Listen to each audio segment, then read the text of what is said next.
Our first mission today was to pass amendments to our party's constitution. Amendments to ensure that the machinations of the past shall never be used again to hold back our progress. Second is to seek your approval to put in place measures to rejuvenate our party and set in motion a process of injecting new blood into our party structures and hierarchy.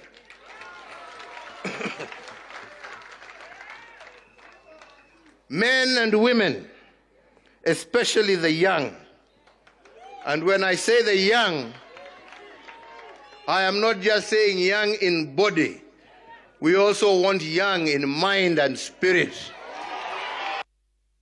Not young in body, but young in mind and spirit. Many people expected that it was the NDC, right? Yep. Was going to declare perhaps a new party leader and a new presidential flag bearer for the party.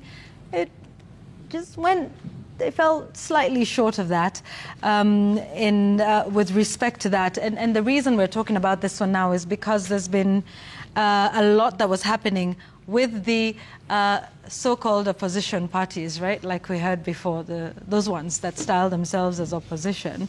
It wasn't just Jubilee, it was the PLP with Martha Karua and a number of others. So some saying that there might be a possible split or perhaps not as united as they would seem. But first, Sam, let's understand the expectation, I think, of this meeting of Jubilee and what was meant to be the outcome. Was there something that we didn't get, or is the ground being laid, the foundation for an announcement that everybody seems to be waiting for?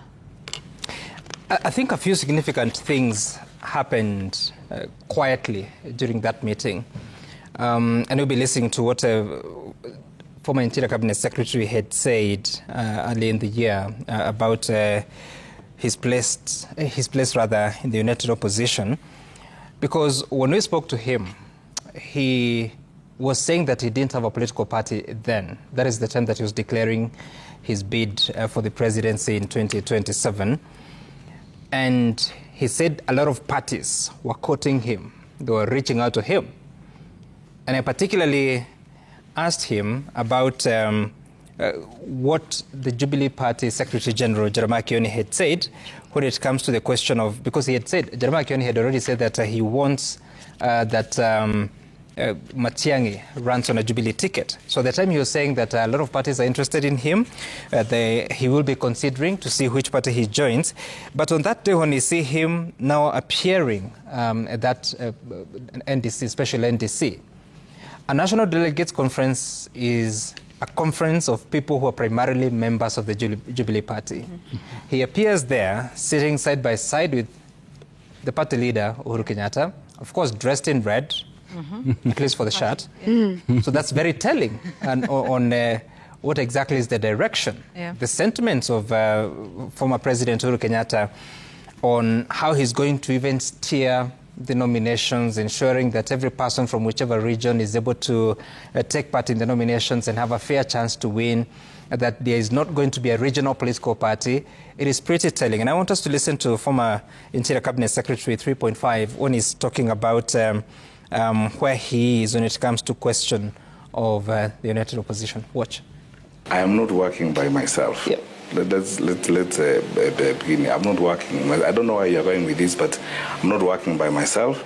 We are working as a team. We are deployed in various areas, and everyone is working on various activities with a view to, as I said, we must have as wide conversations as possible across the country. To be able to cover the country, we can't all huddle together. Every time we are moving around, you'll see two people here, or two people there, or one person there, or three people that side, and so on. That is how this is going to be done. We are at this foundational moment, and we can't all keep huddling together as it were. Then that way we will not cover the country. Yeah, so already we're seeing meetings. The PLP meeting is understandable that Fred Matiang'i was already held up in another meeting, that is of the Jubilee Party. But then we saw these leaders appearing somewhere the same day, but also in Kitengela. Let's listen to what Kalonzo Musyoka says about unity of the opposition in 3-2. We are all the same. Of course, one would wish that it can be first among equals. We are not into that stage yet. Right now, we're actually in the process of studying each other, gelling. You saw the other day, we had 1 or 2 days retreat, and getting to understand each other. We have, of course, teams working very hard behind us with our instructions. We hope to be able to come up with a new coalition name. As soon as that happens, we'll let the country know. But I can tell you one thing. We are so determined, and the country is so determined to get itself liberated, that any of us who will give mixed signals about the need to have a united opposition, because everybody knows when we remain united like this, William Ruto is absolutely one term. And as I said, no ill will meant. It's just a reality. So that was Wednesday last week on the JKL, and the former vice president was speaking to us. But in the same interview, I asked him the question of his relationship with different candidates who have already declared their ambition. That is Fred Matiang'i, Rigathi Gachagua, as well as Martha Karua. On Fred Matiang'i, he said that he's getting to know him, that he didn't work with him when he was Interior Cabinet Secretary under President Kenyatta, but he's getting to know him. And a very short answer. When I asked him about Rigathi Gachagua, he had so much to say, that he's a brother, that he has opened up to him and the spouse, Dorcas Gachagua, they are hurting, he's listening to them, a lot to say. When I asked him about Martha Karua of PLP, he gratefully said she's a twin sister. She's his twin sister. So clearly you can see where things are.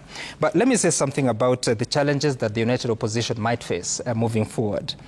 First is the question of the personality differences that they have. Or similarities. Or similarities, rather. Cases, or personality clashes. Yeah. Clashes. So first, let's talk about Rigathi Gachagua. You know who he is. He was Ruto's running mate and deputy president for how many years? 2 years, I think? 2 years, yeah. Yeah, and what he has become since that impeachment. And he's been very keen on making sure that President Ruto does not win a second term. So he's quite a domineering person, loves control. He owns the slogan one term. He has been preaching it. And obviously you've heard him speak where he comes from, the votes that are in that region, and why that alone is sufficient to deny President Ruto the seat. He has also been very cordial with Kalonzo Musyoka in the conversations that they've had. So ask yourself, how would, assuming Kalonzo Musyoka was to get the united opposition ticket and runs the country, how would President Musyoka govern a country where the coalition leader or one of the leaders is Rigathi Gachagua?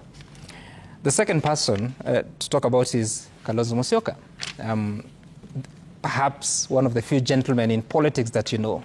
Polite, humble, tolerant, that wants to see the best in people, at least what you see in the public. The last he worked in a government organization was when he was vice president of Mwai Kibaki. Yeah. Who was Mwai Kibaki? Another gentleman of politics. He would not shout at you. At least we didn't see that. So appears to have learned some of the tricks under Mwai Kibaki. But then again, what politics do you have today? It's combative. It's no longer about gentlemanship, if you have to look at even the big faces that we have. How would a President Kalonzo again work in a situation? You also have Fred Matiang'i. So Fred Matiang'i, you know him, very forceful when it comes to execution, very keen on results, very thorough. Remember the visits to schools, but also during when he was Interior Cabinet Secretary, and the many visits that he made, the many declarations he made during transitions, during the elections of 2017, the kind of press conferences that he gave. A person who appears so sure about himself. So in that boardroom of the United Opposition, how would it be in the presence of Fred Matiang'i as a person with his character, and knowing that he looks like a person who would love to show leadership? How does that sit with Rigathi Gachagua? Then you have Martha Karua, again, a person who has walked out on presidents. Yeah. Is it Daniel Moi? Yep. Is it Mwai Kibaki when they disagreed and she resigned from government? She was running mate of Raila Odinga in Azimio. When things were not moving in the same direction, she walked out. She was the first to leave. Exactly. Azimio. She removed her party, now Kenya, now PLP, from Azimio.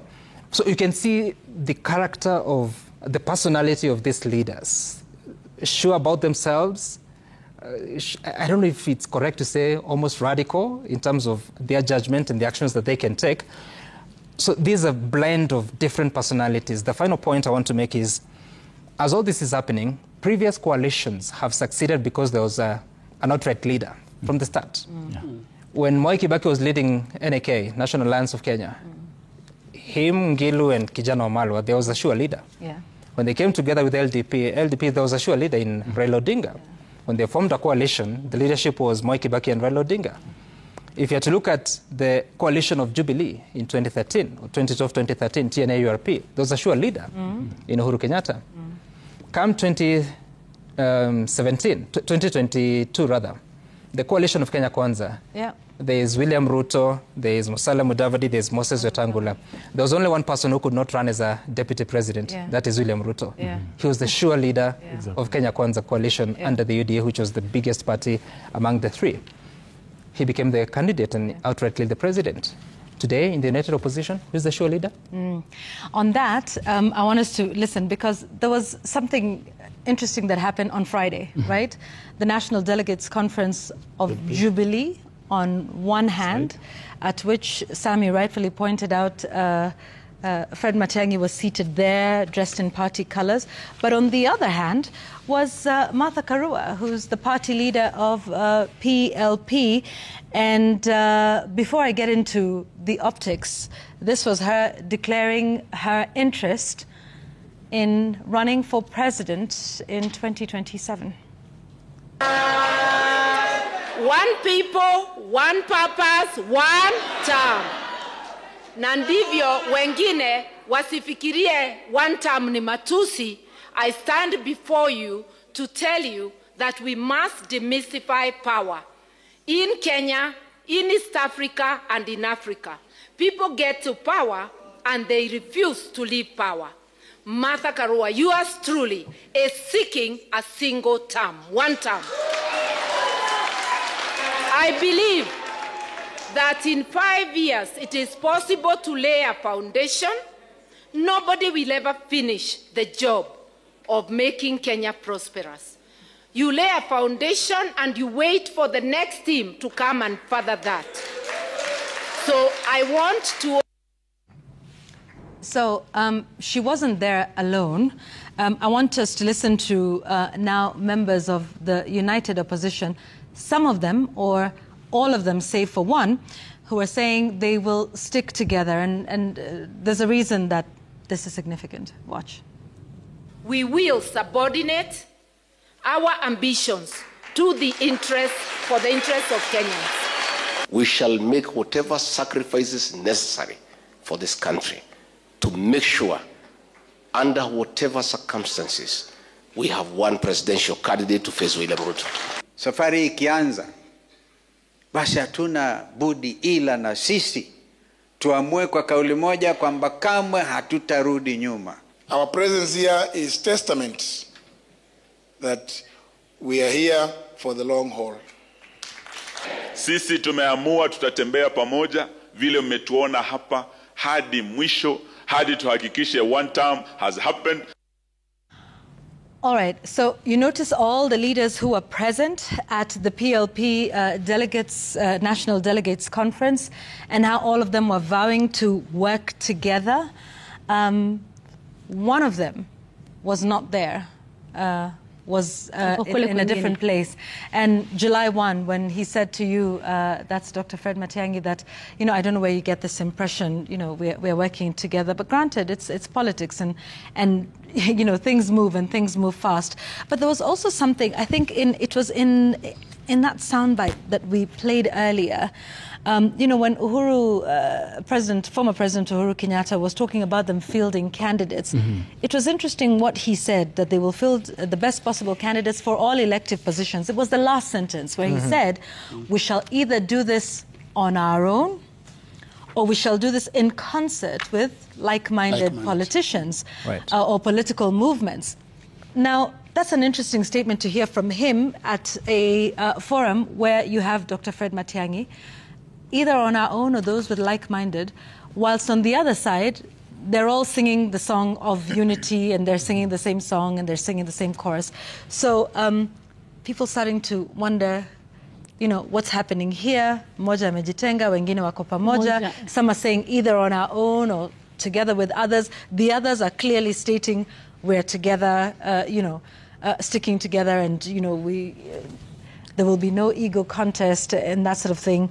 So interesting times ahead. And even the fact that they had those NDCs on the same day. They could easily have, if things were perhaps different, one has one on one day, then they all go troop to one, and then one has one on the other day.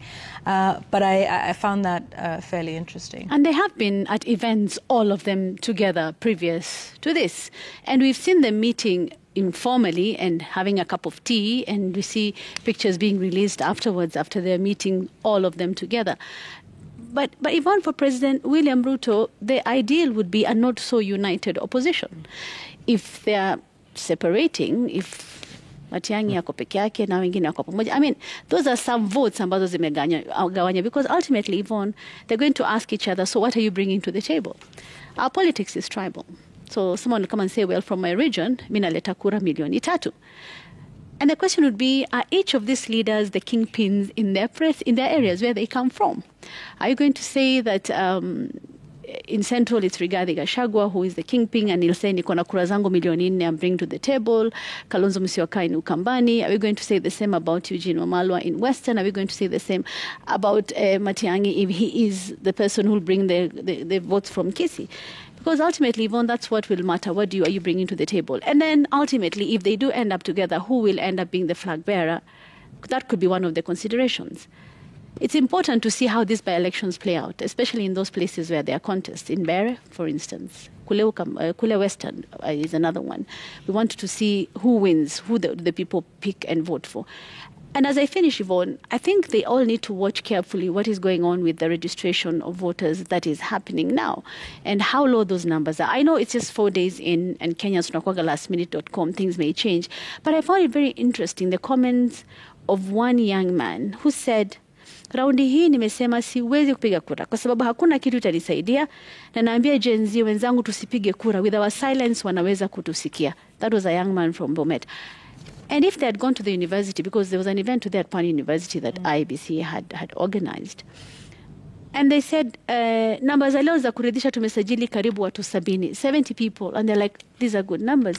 That's something people need to start watching. Like, hey, are people actually registering as voters? Are young people registering? If they're not, are they thinking the same as this young man who's saying, my kura won't matter?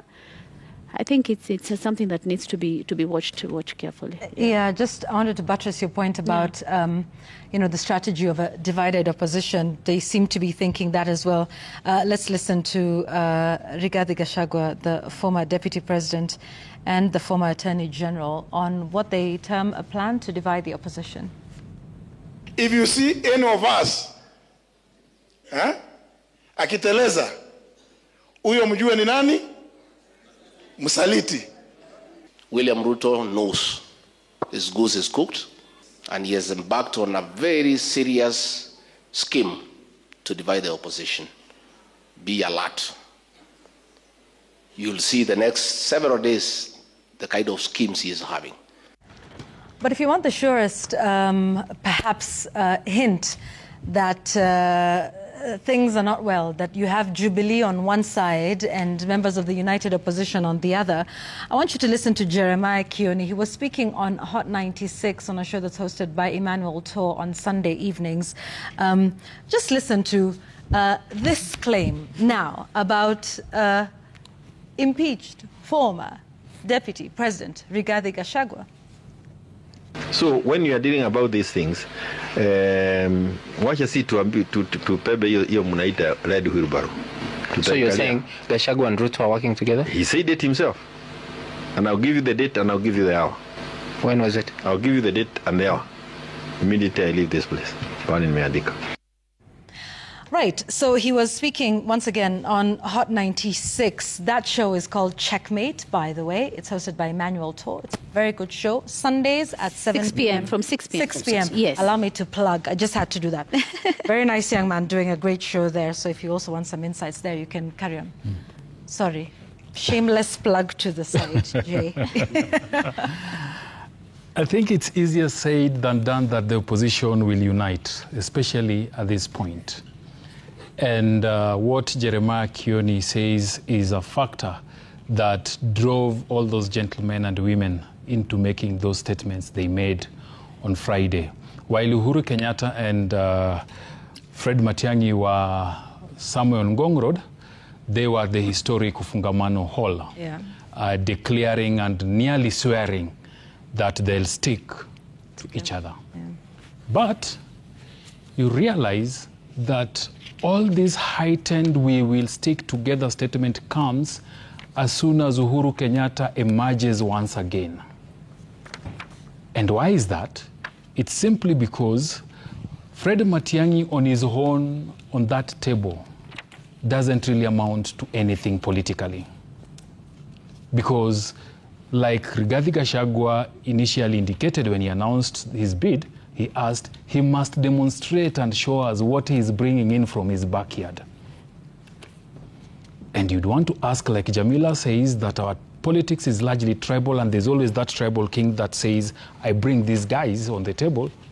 You'd want to ask, does Matiang'i has that base? And therefore with Uhuru Kenyatta, what happens is he gives Matiang'i that good sounding board that if he goes to that table again, then he says, I bring Jubilee to the table. And what is it that Jubilee does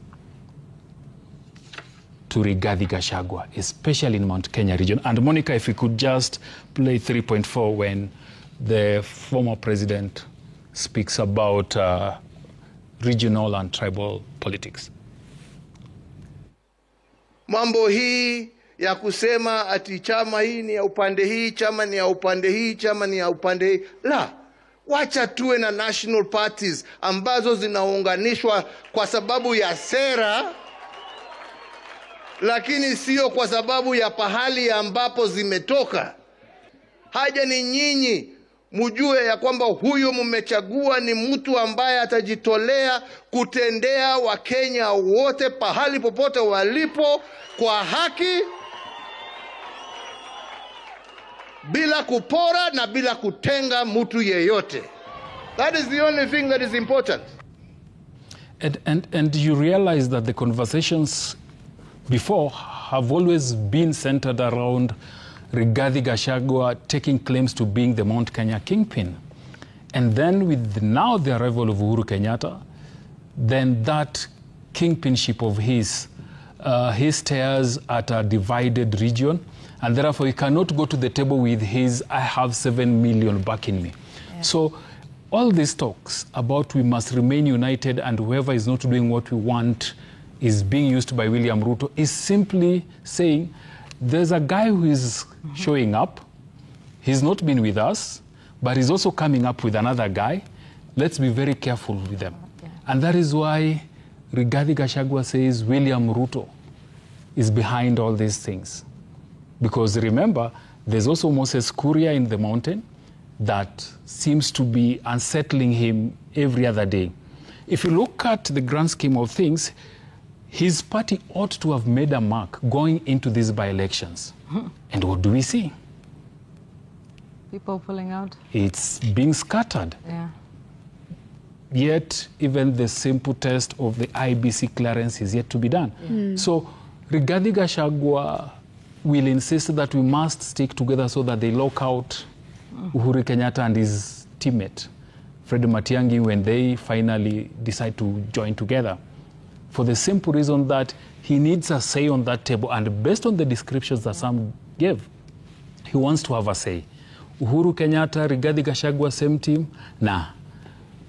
None of them can give way to the other. Yeah, before you come in, I just wanted to buttress that point. 1.4, this talk of bitterness, is there? Did people read too much into it, or was it directed at someone in particular? I have both lost elections and won elections, taking each in my stride, learning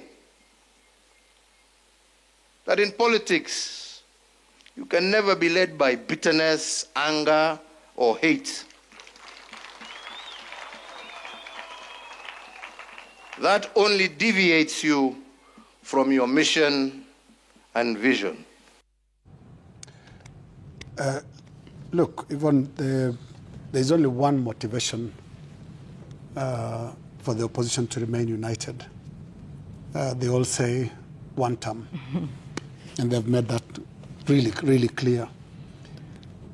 And then the how also forces them to sit in the same room. And that is Article 138 of the Constitution of Kenya, 2010, which in sabbatical 4 requires that a winning presidential candidate must garner at least half, no, more than half of the more than half of the votes cast. And they must also get at least 25% of more than half of the counties. Now, political egos are really, really big. They are like big boulders. And when you see this team, had it not been for 138, they could not fit in one room because of the political egos. You can already see the silent wars between them because of the huge egos. But then at some point, they have to do the math around 138. The math around 138 is then what makes regional politics relevant, which is why you see, and I agree, Kanun, when you talk about the fight between Rigathi Gachagua and Uhuru Kenyatta, because there's a huge basket there, unfortunately, tribes are actually like commodities in this country. So you count them as like pebbles. And I covered elections in the Gambia where they were voting with pebbles. Yeah.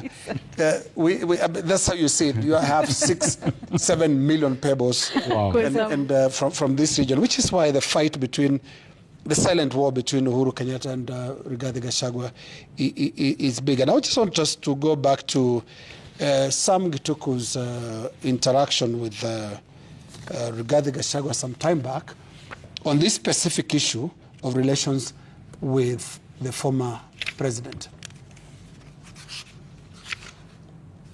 You do know, Uhuru Kenyatta is the undisputed king of the mountain. And what is your relationship with him? Good. Brotherly. When did you do that? Oh, we talk. You know what happens with our community? We are a very interesting community. We don't fight.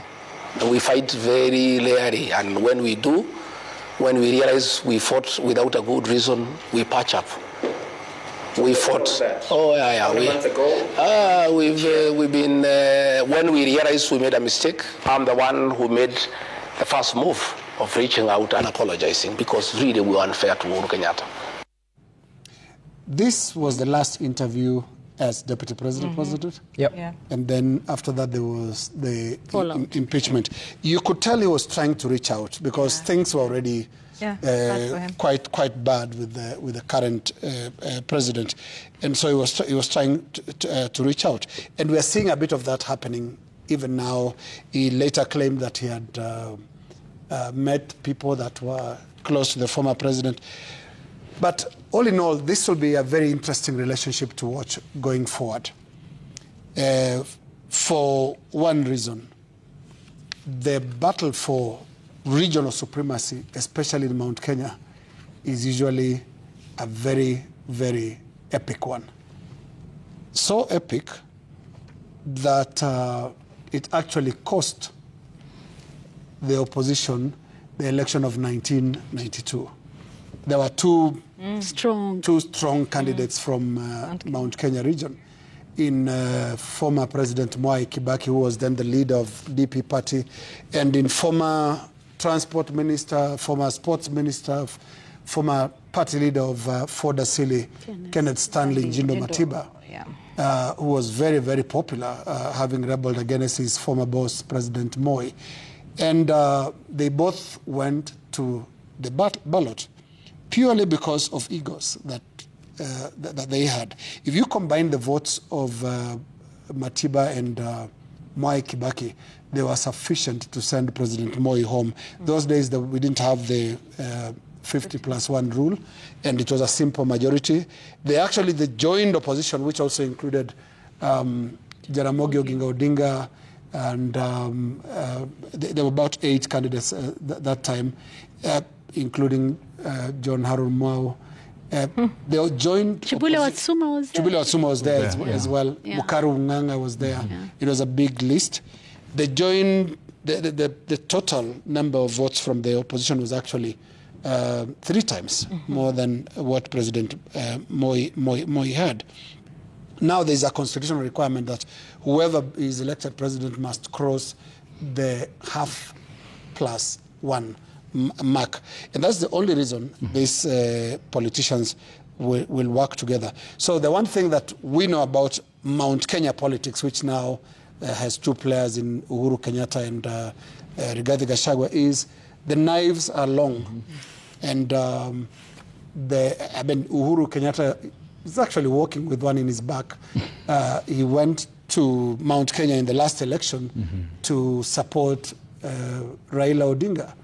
And Rigathi Gachagua actually won that contest and stuck the knife right at the back of Uhuru Kenyatta. And that's way before the ship incident in the ranch. And this is what happens in this regional politics. I think it's also going to be expanded to look at other candidates like Fred Matiang'i, who appears to enjoy the outright support of the Kisii region, and in a region where another candidate emerged today declaring that he's gotten a party, as former Chief Justice David Maraga, who is also running. So we're going to see, again, in that region, who has the numbers. Because, like I said, votes are mere pebbles in this country. First of all, gather them regionally before you convert them to a national vote. But is something going to change? Jamila, you're talking about the registration of voters and all that. It's time will tell. There have been epic political developments in the last 2 years in this country, right from June last year to now. We can't just assume that it'll be the usual way of doing things. So there must be room for what we don't know. Yeah. Shamila? Tunamaliza na naanza. Abuse of power. Werudi leo na umekuja na abuse of power. I thought you're united. Simesema tumeshinda game 2 tu. Haitumia vibaya.